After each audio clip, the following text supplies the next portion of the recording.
अब आपसे जानना चाहेंगे कि क्या कारण रहा कि आप कांग्रेस में थे, कांग्रेस ने आपको टिकट दी, आपको प्रत्याशी बनाया, फिर आपने कांग्रेस छोड़कर आपने भारतीय जनता पार्टी का दामन थामा, क्या कारण रहा? जिला पंचायत का चुनाव हुआ वो काफ़ी विवादास्पद रहा, उसमें कई नेताओं पर या जिला पंचायत सदस्यों पर खरीद-फरोख्त के आरोप लगे, कई ऐसे नाम रहे जिन पर आरोप लगे।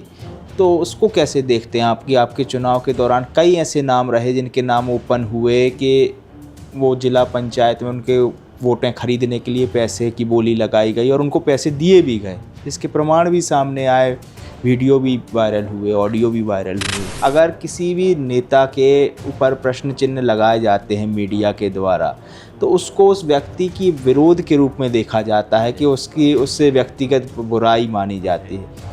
अगर प्रश्न चिन्ह पत्रकार लगाता है तो उसको उस व्यक्ति के साथ-साथ उस जाति का भी विरोध मान लिया जाता है। इसको आप कैसे देखते हैं? कि एक और बड़ी समस्या दमोह क्षेत्र में या दमोह ज़िले में हम देखते हैं, रोज़गार की एक बड़ी समस्या है। यहाँ पे एक फैक्ट्री है माइसेम सीमेंट, लेकिन वहाँ पे क्षेत्रीय लोगों को रोज़गार नहीं मिल पाता है। क्षेत्रीय लोग आज भी उसमें रोज़गार के लिए जूझ रहे हैं। इसकी समस्या को कैसे निराकरण हो सकता है?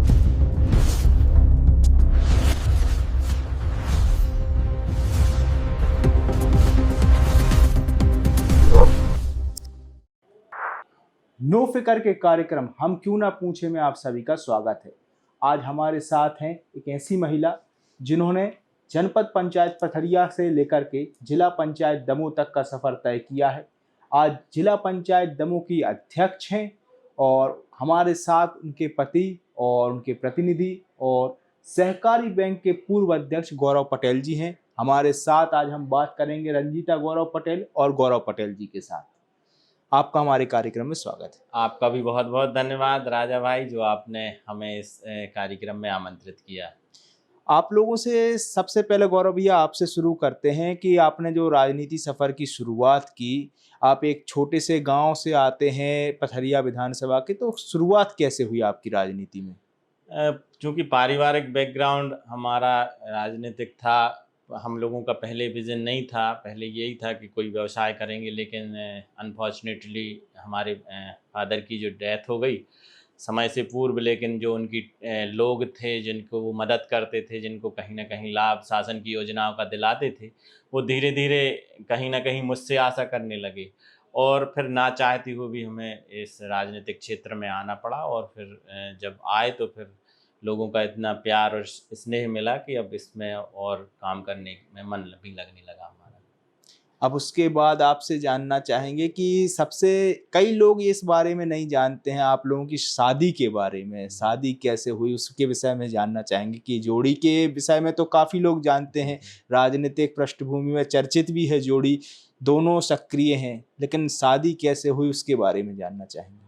शादी, देखिए हमारा तो ये मानना है कि जब माता-पिता किसी बच्चे को पाल-पोस के बड़े करते हैं तो निश्चित रूप से उनका अधिकार उस पे होता है। उनकी स्वतंत्रता तो अपनी जगह है, जो अभी वर्तमान में चल रहा है। लेकिन हम लोग तो यही मानते हैं कि उनका पूरा अधिकार है, क्योंकि उन्होंने हमें जीवन दिया है, तो उनकी ही सहमति के आधार पर और हम लोगों की अरेंज मैरिज ही हुई थी। दोनों परिवार के लोग मिले बैठे और जब सब बात हुई तो उनके उस पे हाँ, ये ऑप्शन ज़रूर था कि हम पसंद करने का, बात करने का, परिवार की तरफ से ये दबाव नहीं था, लेकिन उन्होंने जो प्रस्ताव रखे तो उस आधार पे ही मतलब अरेंज मैरिज हुई थी।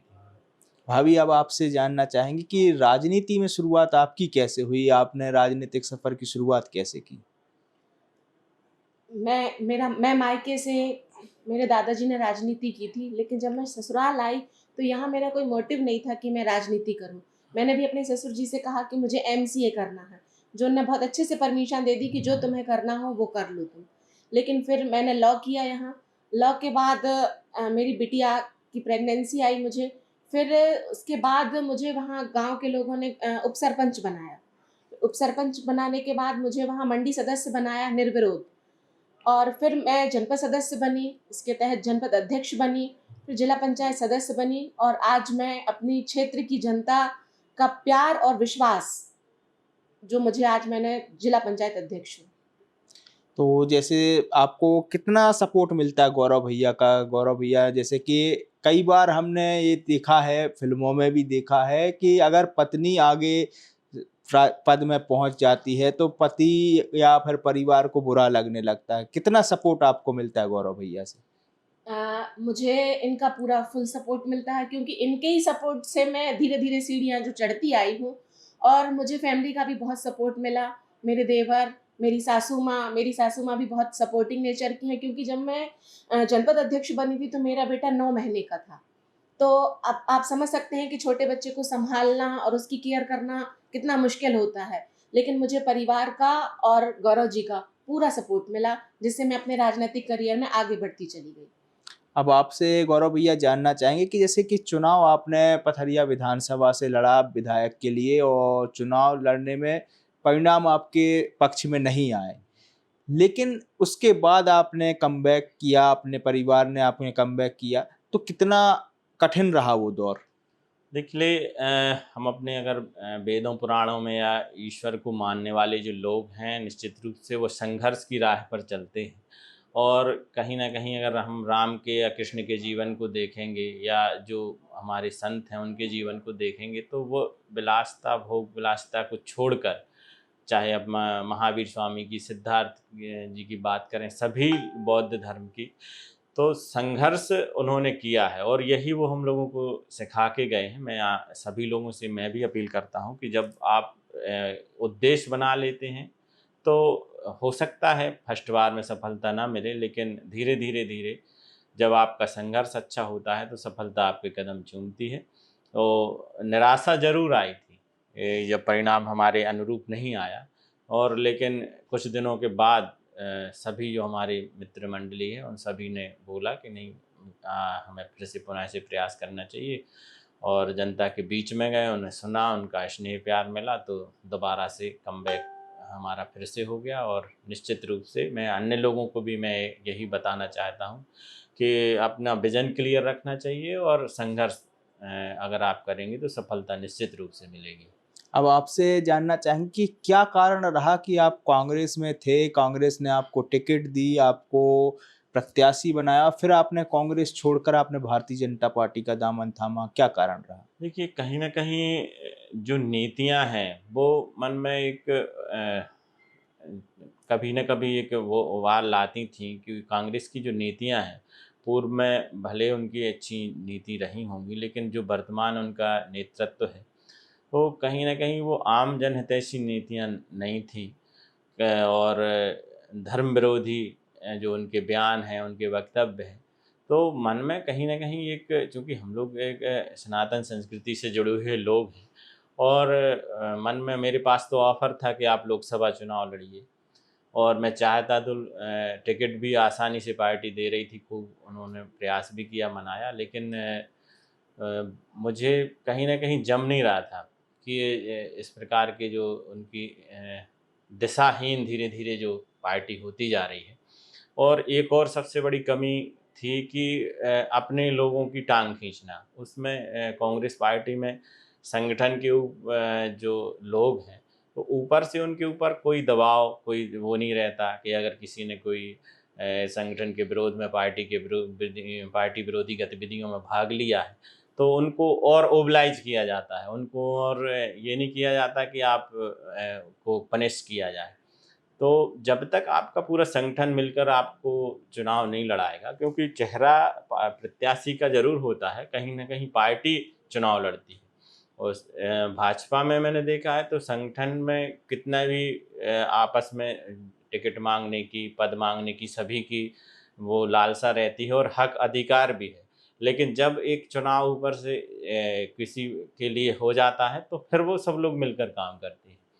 तो इस प्रकार का के घर में रहना या इस प्रकार की नाव में सवार होना कि जिसमें पहले अपने लिए पार्टी से लड़ना है, फिर दूसरे लोगों से लड़ना है, और आम जनता में भी उनके जो शीर्ष नेतृत्व हैं, उनके बयान के कारण आक्रोश रहता है। तो कुल मिला के जो हमारा उद्देश्य है कि आम जनता को अपन शासन की सुविधाएँ मुहैया कराएँ, उनके हक अधिकार दिलाएँ, वो कांग्रेस में रह के पूरा नहीं हो तो सकता। जैसे कि आपके चुनाव के समय भी काफ़ी बातें आई थी कि कांग्रेस के कई कार्यकर्ता जो पथरिया विधानसभा से थे, उनने आपके अगेंस्ट में काम किया या फिर कहते हैं कि भीतराघात भी हुआ। इस बात से आप कितने सहमत हैं? बिल्कुल किया। वो जब तक स्पष्ट रूप से प्रमाण भी हैं और सभी लोग जानते भी हैं कि वो बहुत बड़ा भितरघात मेरे साथ हुआ था। और कहते हैं कि ना, बाहर के लोगों से, दुश्मनों से तो वो दिख रहा है आपको कि सामने से उससे लड़ना है, लेकिन आस्तीन के सांपों से कैसे लड़ेंगे। तो ये बड़ा कठिन विषय है कांग्रेस के साथ, और मुझे नहीं लगता कि वो कमबैक कर पाएंगे इसके लिए। लेकिन एक समय ये भी चर्चा थी कि आप जैसे कमलनाथ जी के किचन तक गौरव पटेल जी की पहुंच कहते थे लोग, चर्चा रहती थी कि गौरव पटेल की पहुंच कमलनाथ के किचन तक है। तो जब आपने पार्टी बदली तो क्या पार्टी से किसी और व्यक्ति ने संपर्क नहीं किया आपसे? बहुत संपर्क किया, बहुत प्रयास भी किया। सभी लोगों के फ़ोन भी आए, लेकिन मैं अपना मन बना चुका था लगभग। और जहाँ तक संबंधों की बात अलग है, बहुत सही बात है कि बहुत जब अपन लोग किसी नेता को फॉलो करते हैं, उनके अनुसार वो रहते हैं, तो उनका भी स्नेह प्यार रहता है। और लेकिन वो वही बात मैं फिर से दोहराना चाहूँगा कि जब आप अपने उद्देश्य को लेकर जहाँ कहीं जा रहे हैं, या मंजिल जो आपकी है, और जब पता है आपको कि इस रास्ते से आपको जो चीज़, जो जनसेवा का भाव लेके आप चले हैं, तो वो पूरा नहीं हो पाएगा, तो उसमें कुर्बानियाँ तो देनी पड़ेंगी। अब भाभी जी आपसे जानना चाहेंगे कि जो आपका जिला पंचायत का चुनाव हुआ वो काफ़ी विवादास्पद रहा। उसमें कई नेताओं पर या जिला पंचायत सदस्यों पर खरीद फरोख्त के आरोप लगे। कई ऐसे नाम रहे जिन पर आरोप लगे। तो उसको कैसे देखते हैं आप कि आपके चुनाव के दौरान कई ऐसे नाम रहे जिनके नाम ओपन हुए कि वो जिला पंचायत में उनके वोटें खरीदने के लिए पैसे की बोली लगाई गई और उनको पैसे दिए भी गए। इसके प्रमाण भी सामने आए, वीडियो भी वायरल हुए, ऑडियो भी वायरल हुए। जो हमारे ग्रुप के थे, वो उनको, मुझे लगता है किसी का ऐसा नहीं हुआ है, और ना हम लोगों किसी का ने प्रेशर नहीं रहा ना हमारे। हम लोगों ने किसी प्रकार की पैसे के ऑफ़र किया। लेकिन सामने वाले चुनाव लड़ रहे थे, उनने किस तरीके से, किस ढंग से उन लोगों को, या जो जिला पंचायत सदस्य थे उनको किया, वो उनका विषय था। हमारे जो लोग थे, जो हमारी टीम में थे, उन्होंने ना तो किसी प्रकार की मांग रखी। इतने आर्थिक रूप से कमज़ोर व्यक्ति सबसे पहले हमारे पास आए, जैसे मैं आसाराम अहिरवाल जी हैं, जो उनके पास आर्थिक रूप से काफ़ी कमज़ोर हैं, वो सबसे पहले हमारे पास आए। आदरणीय पोरते जी हैं एक, वो भी उतना संपन्न नहीं है, लेकिन जो उनकी ये विषय बिल्कुल नहीं था कि हमें कोई धन का लाभ मिले या कुछ मिले। वो तो सिर्फ़ चेहरे को एक चुन रहे थे, रंजीता में उनको अच्छे गट्स दिख रहे थे, और मैक्सिमम लोगों ने ये सराहना की कि अगर हम पढ़े लिखे व्यक्ति को यहाँ प्रमोट करेंगे, तो जो उनकी लड़ाई है वह भी वो लड़ने में सक्षम होंगे। जैसे कि आपके चुनाव के दौरान आप तब कांग्रेस में थे, कांग्रेस पार्टी से बिलॉन्ग करते थे और कांग्रेस के ही एक नेता राव बृजेंद्र सिंह की बात सामने आई थी कि उन्होंने विपक्ष वाले को वोटिंग की, ऋषि लोधी जी को, तो उनके परिवार को। तो इसमें कैसा देखते हैं कि एक तरफ आप लोग पार्टी में एक साथ थे, दूसरी तरफ वो आपके विपक्ष में वोटिंग कर रहे हैं, जबकि आपको कांग्रेस का सिंबल उस समय दिया जी। गया था? वही मैंने कहा पुनः ऐसे कि वो, यही समस्या है कांग्रेस के साथ कि जो लीडरशिप है, देखिए हर पार्टी में होता है। आज अभी भाजपा में जो हमारे जिलाध्यक्ष जी का चुनाव हुआ, तो बहुत सारे लोगों की अपेक्षा थी, 25-30 लोग मैदान में थे, लेकिन जहां उनका नाम डिक्लेयर हुआ श्याम सेवरी जी का, तो एक कोई, ना किसी ने विरोध किया, ना कोई टांग खिंचाई की। लेकिन कांग्रेस में ये हमेशा से चलता है, क्योंकि ऊपर जो जो लीडर बैठे हैं, चाहे प्रदेश स्तर के हों और राष्ट्रीय स्तर के हों, तो वो उनका कंट्रोल नहीं है लोगों के ऊपर। और अगर आप अनुशासन नहीं रखेंगे, तो पार्टी बिखरेगी, सवाल ही नहीं उठता। अब आपसे जानेंगे कि जो आपका जिला पंचायत का कार्यकाल है और उससे पहले जनपद पंचायत, कितना अंतर देखती हैं आप इसमें दोनों में अंतर? कितनी कार्यशैली में कितना अंतर पाती हैं?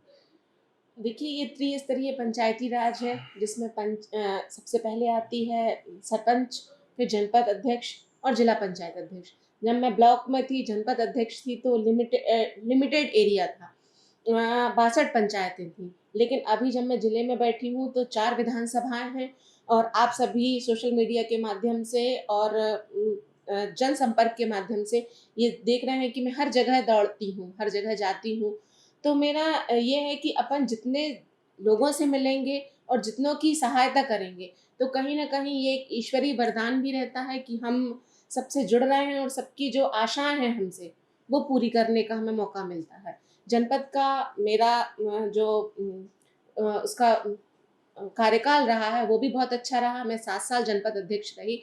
उस समय मेरे बच्चे छोटे थे, तब भी मैं जो मुझे बुलाता था जनपद एरिया में या जो जिसके काम रहते थे वो इनके माध्यम से या मेरे माध्यम से पूरे हों, वो हम कराते थे। और अभी जब हम ज़िले में आए हैं, तो आप देख रहे हैं कि महिला सशक्तिकरण के ऊपर और शिक्षा के ऊपर मैंने बहुत से काम किए हैं, महिलाओं को सशक्त बनाया है और महिलाओं को समूहों के माध्यम से ज़्यादा जोड़ा गया है। और अभी आजीविका मिशन से और शेड मैप द्वारा बच्चियों को ब्यूटी पार्लर और बैग बनाने की या सिलाई मशीन करने की जो योजना है, सरकार की योजना जी। है, ये मुझे बहुत अच्छी लगती है क्योंकि बेटियां जब अपने पिता के घर से सीख कर जाती हैं, तो वो अपने पति के घर भी सबको सिखाती हैं और वहाँ भी कुछ अपने साथ लेकर जाती हैं। मेरा ये मानना है कि यदि बेटी सशक्त होगी, तो आगे हमारा देश, समाज भी सशक्त होगा।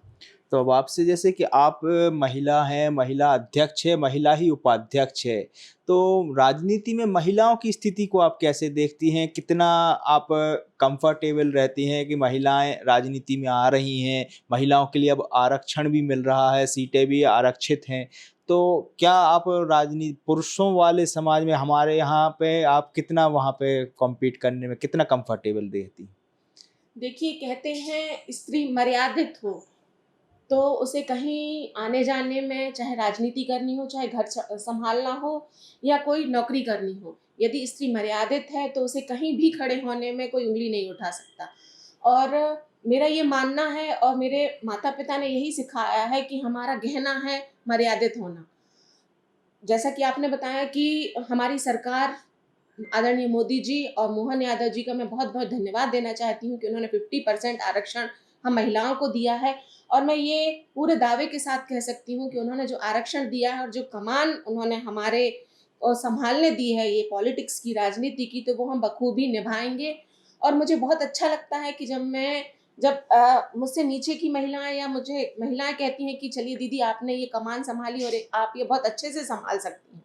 क्योंकि एक महिला ही है जो घर भी सँभाल सकती है और बाहर जाकर भी काम कर सकती है। तो मैं अपने आप को कहीं न कहीं बहुत ही गौरवान्वित महसूस करती हूँ कि मैं आगे जाकर समाज के लिए कुछ कर सकती हूँ। तो आपसे अब ये जानना चाहेंगे कि जैसे कि आप महिलाओं के लिए काम कर रहे हैं, महिलाओं को आगे लाने का प्रयास कर रही हैं। अब आप क्या सोचते हैं कि ये जो महिलाएँ हमारे दमोह ज़िले की हैं, उनको आगे ले आने के लिए क्या और योजनाएँ बनाने का सोचती हैं कि और कैसे उनको शिक्षा के क्षेत्र में या रोज़गार के क्षेत्र में आगे लाया जा सके? देखिए, सबसे पहले तो समूह समूह द्वारा महिलाओं को जोड़ा जाता है और एक और बहुत अच्छी स्कीम है लखपति दीदी। अभी आपने देखा होगा दीदी कैफ़े या ड्रोन दीदी, कृषि दीदी, ये सरकार की जो योजनाएँ हैं, इनमें मैं ज़्यादा से ज़्यादा महिलाओं को आगे ला रही हूँ और आपने अभी देखा है कि एक बगिया माँ के नाम, इसमें भी ये हम लोग महिलाओं को दे रहे हैं, जिससे अभी तक महिलाएँ कृषि के क्षेत्र में जो पीछे थी, वो भी आगे आ रही हैं। हमारे गाँव की महिलाएँ, बहुत सी महिलाएँ हमारे पास आती हैं कि दीदी ये काम बहुत अच्छा है और हम लोग बखूबी कर सकते हैं इसको। तो कृषि के क्षेत्र में भी महिलाएँ आगे आ रही हैं और मैंने आपको बताया कि हमारी बेटियाँ हैं, जो शेड मैप और आजीविका मिशन के माध्यम से पार्लर का कोर्स कर रही हैं या बैग या सिलाई का कर रही हैं और हमारे यहाँ की बहुत अच्छी महिलाएँ हैं जो बड़ी पापड़ इस टाइप के बनाती हैं और बाहर भेजती हैं। जी। तो कहीं न कहीं महिलाओं की जो भागीदारी है, वो बढ़ रही है रोज़गार के क्षेत्र में और मुझे बहुत बताते हुए हर्ष हो रहा है कि आज हमारे यहाँ की कम से कम 60 या 70% महिला जो घर का काम भी कर रही है और बाहर रोज़गार के लिए भी जा रही है। अब भैया गौरव भैया आपसे जानना चाहेंगे कि राजनीति में आप जातिगत समीकरण को कहाँ तक देखते हैं कि जातिगत समीकरण अगर हो तो फिर फायदा कितना होता है, नुकसान कितना होता है? इसमें कितना आपको बेनिफिट दिखता है? देखिए जातिगत आंकड़े आजकल सभी पार्टियां इस हिसाब से वो ज़रूर पैमाना बनाया है लेकिन मुझे नहीं लगता कि इस प्रकार की राजनीति आगे भी होनी चाहिए या फिर इसको इसको ज़्यादा तरजीह दिया जाना चाहिए। सभी लोग अपने हैं और इसमें सपोर्ट तो मिलता है, इसमें डाउट नहीं है कि अगर आपका समाज बड़ा हो तो उसमें कुछ कुछ लोग ऐसे होते हैं कि जो निस्वार्थ रूप से काफ़ी सहयोग करने लगते हैं। लेकिन इसको एक मतलब कहने का मतलब नींव बना लेना या इस प्रकार का कि पूरा कि क्योंकि जब आप चुनकर जाते हैं तो सभी समाज के लोगों का भला करने जाते, कोई स्कीम बनाएंगे तो सभी के लिए बनेगी और उसमें भेदभाव नहीं होना चाहिए। वो सभी लोगों को लेकर चलने की बात, मैंने भी कभी आज तक जातिगत राजनीति नहीं की है। मेरे जितने भी मित्र हैं या जो सहयोगी हैं अधिकतर अन्य समाज के लोग हैं, छोटे वर्गों के लोग हैं। तो मैं प्रयास तो यही करता हूँ और यही सभी जो जनप्रतिनिधि हैं उनको भी मेरी तरफ से निवेदन है कि आप सभी वर्गों को लेकर चलेंगे तभी हमारे स्वर्णिम मध्य प्रदेश का या हमारे भारत का भविष्य का निर्माण हो सकता है। अब आपसे भैया ये जानेंगे कि जैसे कि अगर किसी भी नेता के ऊपर प्रश्न चिन्ह लगाए जाते हैं मीडिया के द्वारा, तो उसको उस व्यक्ति की विरोध के रूप में देखा जाता है कि उसकी उससे व्यक्तिगत बुराई मानी जाती है। अगर प्रश्न चिन्ह पत्रकार लगाता है तो उसको उस व्यक्ति के साथ-साथ उस जाति का भी विरोध मान लिया जाता है। इसको आप कैसे देखते हैं? ये बहुत ही गलत सोच है और हमारे रहीमन ने कहा है कि निंदक नीरे राखी आंगन कुटी छबाए। निश्चित रूप से जो हमारा चौथा स्तंभ है वह हमारे दिशा दिखाने का काम करता है। कोई भी व्यक्ति परिपक्व नहीं है, वह ये कहीं न कहीं हमसे गलतियाँ होती हैं, निश्चित रूप से होती हैं और कई बार तो जाने अनजाने में हो जाती हैं। तो जब तक आप लोग उसको मीडिया जो हमारे चौथा स्तंभ कहा गया है उनको दिखाएँगे नहीं, तो हम उसको कैसे सँभालेंगे, कैसे सुधरेंगे? तो सभी नेताओं को या जनप्रतिनिधि हैं, तो उनको इस प्रकार का व्यवहार रखना चाहिए कि वो हमारी कमी बताएँ। लेकिन मीडिया का बहुत बड़ा रोल है और इस क्षेत्र में मैं तो बिल्कुल निश्चित रूप से मानता हूँ। मैं आप चाहें तो किसी से भी बात भी कर सकते हैं कि जितने कभी-कभी जो नेगेटिव हमारे खिलाफ भी लग जाती है न्यूज़, तो मैंने आज तक कभी उसको उस दिशा में नहीं लिया। ये प्रयास किया है कि इसको अपन और सुधारने का काम करें। अगर इन्होंने ये बताया तो हो सकता है ये सच्चाई हो और उसको प्रयास किया है कि उसको अपन एक अच्छी शिक्षा के रूप में लें। अब आपसे भैया ये जानना चाहेंगे कि एक और बड़ी समस्या दमोह क्षेत्र में या दमोह जिले में हम देखते हैं, रोजगार की एक बड़ी समस्या है। यहाँ पे एक फैक्ट्री है माइसेम सीमेंट, लेकिन वहाँ पे क्षेत्रीय लोगों को रोजगार नहीं मिल पाता है। क्षेत्रीय लोग आज भी उसमें रोजगार के लिए जूझ रहे हैं। इसकी समस्या को कैसे निराकरण हो सकता है? बिल्कुल अच्छा प्रश्न है आपका और ये जो वास्तविक आवश्यकता है, ऐसा दिन नहीं बाकी जाता कि कोई 2 या 4 व्यक्ति, 2-4 हमारे ये होनहार युवा हमसे संपर्क ना करें या अन्य नेताओं के पास ना जाएँ। और ये बिल्कुल सही बात है कि माइसेम फैक्ट्री ने एक कुछ समय से एक ये बना लिया है कि वो बाहर के लोगों को रखेंगे। यहाँ के लोगों को गार्ड के लिए भी अगर अपन भेजें तो बोलते हैं कि 100 किलोमीटर दूर का चाहिए। तो 100 किलोमीटर दूर से आप गार्ड लाओगे तो यहाँ तनख्वाहें उसको को किराए खर्चे के लिए नहीं पूजेगी बेचारे को। और वो यहाँ के लोकल लोगों को अपन ने कई बार मैनेजमेंट से बात की, ऊपर हमारे माननीय मंत्री प्रहलाद पटेल जी से बात की क्योंकि वो श्रम विभाग उनके पास है।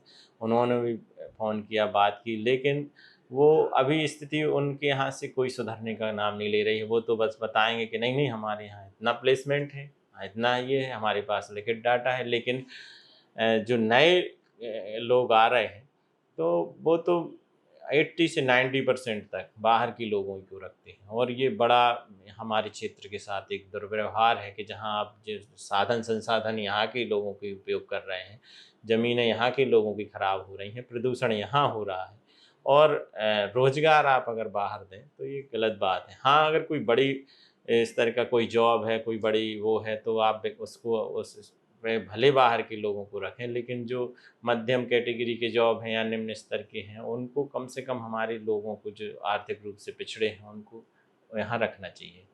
अब भैया आपसे एक अहम प्रश्न कि आप जब जनपद पंचायत में थे, तब आपके कार्यकाल के दौरान एक क्रिकेट टूर्नामेंट काफ़ी चर्चाओं में रहता था, वो काफ़ी होता था। लेकिन जब से जिला पंचायत के बाद आपने भाजपा ज्वाइन की तो वो क्रिकेट टूर्नामेंट बंद हो गया, का क्या कारण है? जी इसका वाला की ज्वाइनिंग से तो कोई वो नहीं है, लेकिन आपने इस दिशा में वही हमने कहा कि आपने पत्रकार हमारे मित्र होते हैं और वो कहीं ना कहीं हमारी कमियों को उजागर करें तो हमें उस पर फोकस करना चाहिए। और लोगों के खिलाड़ियों का बड़ा स्नेह रहता था, प्रेम, और आम जनता का बड़ा जुड़ाव था जी। उस आपने भी देखा। तो हम इसको कंटिन्यू करेंगे, बिल्कुल आपने बताया है। तो कुछ समय की बाध्यता और कुछ अन्य परेशानियों के कारण उसको पोस्टपोन करना पड़ा।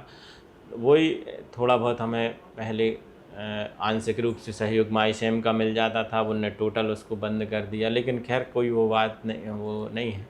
वो तो हम अपने सब लोगों से मिलजुल कर उनको व्यवस्थाओं को दुरुस्त करके और उसको प्रयास करेंगे कि अगले वर्ष उसको हम कंटिन्यू करें, क्योंकि लोगों को, ख़ास तौर से खिलाड़ियों और लोगों को बड़ा मनोरंजन का जी। विषय था और अच्छा प्लेटफॉर्म मिलता था बच्चों को। कई और इसके लिए बच्चे आपकी काफ़ी चर्चाएं भी रहती थी और तारीफ भी हुई है कई जी, बार। जी। क्रिकेट टूर्नामेंट को लेकर के काफ़ी तारीफ़ें हुई हैं। एक बार लोकसभा स्तर पर भी आपने उसको कराया और हाँ, काफ़ी चर्चाओं का विषय हाँ। रहा वो। तो इसको प्रयास करेंगे राजा अब भाई। भाभी आपसे अंतिम प्रश्न कि पंचायत स्तर पर आज भी हम देखते हैं कि कहीं न कहीं भ्रष्टाचार होता है, चाहे वो आवास योजना में नाम जुड़वाने के लिए हो, चाहे मनरेगा में हो, चाहे शौचालय के लिए हो। इन सभी चीज़ों में हम भ्रष्टाचार देखते हैं, तो कैसे आप सोचते हैं कि इस भ्रष्टाचार को कम किया जाए या इस पे लगाम लगाई जाए? अ, देखिए, इस बारे में हमारी जो विभागीय अधिकारी रहते हैं उनसे भी बात हुई, और जहाँ मैं जाती हूँ पंचायत में, किसी गांव में या कोई पंचायत के कार्यक्रम में जाती हूँ, तो मैं वहाँ जब रूबरू होती हूँ तो मैं सबसे यही बोलती हूँ कि देखिए, ये सरकार की योजना है, इसे किसी को पैसे दे के या सचिव को या सरपंच को या कोई और अन्य व्यक्ति से आपको पैसे देने की कोई ज़रूरत नहीं है। लेकिन फिर भी जो व्यक्ति हैं वो किसी न किसी लोभ में आ जाते हैं कि हम इसको पैसे दे देंगे तो हमारी जल्दी आवास आ जाएगा। लेकिन मैं आपके चैनल के माध्यम से सभी से, पंचायत के सभी लोगों से ये अपील करना चाहती हूँ कि आप किसी को भी 1 रुपए ना दें, क्योंकि ये हमारी सरकार की योजना है और ये आपके लिए है, जो आपके द्वार तक पहुँचाई जाएगी। इसमें किसी का कोई योगदान नहीं रहता। अब गौरव भैया आपसे एक अंतिम प्रश्न कि जो एक सपना अधूरा रह गया 2018 में, क्या वो भविष्य में पूरा होने की संभावना है? क्या भविष्य में पथरिया विधानसभा में वापसी होगी? देखिए, ये तो बहुत ज़्यादा इस विषय में नहीं हम लोग सोचते, हम तो काम करते जाते हैं। और जिम्मेदारी किसको कब क्या, जैसे जिला पंचायत अध्यक्ष का चुनाव में ये सोच के कभी नहीं लड़ा था कि हम सिर्फ अध्यक्ष ही बन जाएंगे। लेकिन लोगों का प्यार स्नेह ये रहा और सबका सहयोग रहा तो उस पद तक पहुँचे। और आगे क्या परिस्थिति बनती है, अभी परिसीमन भी होना है, आरक्षण भी होने हैं, कहाँ क्या होता है ये, और ये बिल्कुल उद्देश्य नहीं है, आप बाई हार्ट बता रहा हूँ आपको, कि विधायक बनना है। वो तो जनता का सेवा, आप किसी अगर सही एक उचित प्लेटफॉर्म पर पहुँच जाएं तो कहीं से भी कर सकते हैं। विधायक के पास पर्याप्त शक्तियाँ रहती हैं, पर्याप्त आधार रहते हैं, लेकिन यहाँ से भी आप उसको कर सकते हैं, तो आवश्यक नहीं है। और वो तो जिम्मेदारी समय के साथ और परिस्थितियों के साथ पार्टी तय करती है, तो किसको कहाँ क्या करना है ये वो डिसाइड करेंगे। लेकिन हम लोग तो लगातार प्रयास कर ही रहे हैं कि आप जनता को जो शासन की योजना है वो अंतिम व्यक्ति तक कैसे पहुँचें, तो उसका प्रयास है और वो चल रहा है। तो भैया जैसे कि आपने बताया कि आप प्रयास कर रहे हैं, जनता के बीच में जा रहे हैं, तो जिस व्यक्ति का चुनाव के दौरान आपके प्रतिद्वंदी उस समय थे, आज उन्हीं के साथ आप काम करते हैं। लखन पटेल जी आज जी। मंत्री हैं, तो समस्या नहीं जाती कि तब वैचारिक विरोध, आज साथ में एक ही कार्यक्रम में एक ही पार्टी के लिए एक साथ काम करते हैं, तो वो समस्या नहीं जाती? हालांकि मैंने कभी भी ऐसा द्वेषता वाला तो विरोधी पार्टियों के साथ कभी हम लोगों ने नहीं बनाया। तो ये लड़ाई मैक्सिमम रहती थी चुनाव तक। मतलब आप देखेंगे कि जनपद अध्यक्ष जब बने हम, तो वहाँ भी हमारे भाजपा चुनाव नहीं लड़ पाई हमसे, कांग्रेस ही चुनाव लड़ी। और यहाँ भी भाजपा चुनाव नहीं लड़ी, जी। भले हम कांग्रेस में थे। तो इसका ये था कि जो अपना विचारधारा है उसको तो कहीं ना कहीं हम स्ट्रॉन्ग रखते हैं, लेकिन वो ये नहीं होता कि अगर आप दूसरी पार्टी हैं तो हमारे दुश्मन हो गए। वो एक दूसरे की मदद करना, एक दूसरे को क्योंकि वो कहीं ना कहीं जनप्रतिनिधि वो भी हैं, दूसरी पार्टियों के लोग भी जनता के लिए तो काम कर रहे हैं, लेकिन अगर वो गलत दिशा में जाके काम करेंगे तो उनको रोकने का ज़रूर काम है, लेकिन दुश्मनी कभी नहीं बनाई। तो इसलिए मुझे भाजपा में भी आने में कोई असहजता महसूस नहीं हुई। तो कांग्रेस के लोग आज भी आपके मित्र हैं कुछ? बिल्कुल है, जैसे कि कोई नाम? बिल्कुल लगभग सभी, मतलब मुझे कभी बहुत सारे लोगों के फ़ोन आ जाते हैं और बातचीत फ़ोन पे होती रहती, जो उनकी समस्याएं हैं, जैसे जनता से जुड़े हुए विषय रहते हैं। अगर वो कांग्रेस के लोग हैं, अगर उनने कहा कि भैया ये यहाँ समस्या है और ये हमसे हल नहीं हो पाएगी, आप प्रयास करेंगे तो शायद हो जाए, तो हम लोग करते हैं प्रयास, उनकी बातों को सुनते हैं और आगे भी ले जाने का प्रयास करते हैं। इसमें कोई मुझे असहजता महसूस ना कांग्रेस से होती है ना बीजेपी से। तो भैया और भाभी दोनों आपने हमारे कार्यक्रम के लिए समय निकाला, उसके लिए धन्यवाद। हमारे साथ थे जिला पंचायत अध्यक्ष रंजीता गौरव पटेल जी, और गौरव पटेल जी दोनों ने हमने अपनी बेबाकी से अपनी बात रखी और हमें कई सवालों के जवाब दिए, ऐसे सवाल जिनके बारे में लोग चर्चाओं में रहते हैं लेकिन उनसे पूछ नहीं पाते, लेकिन हमने आज उनको भी क्लियर करने का प्रयास किया। चाहे वो दल बदल की बात हो, चाहे जिला पंचायत चुनाव में खरीद फरोख्त की बात हो, सभी को उन्होंने क्लियर किया और आशा करते हैं कि 2018 में जो अधूरा रह गया था वो भविष्य में ज़रूर पूर्ण होगा।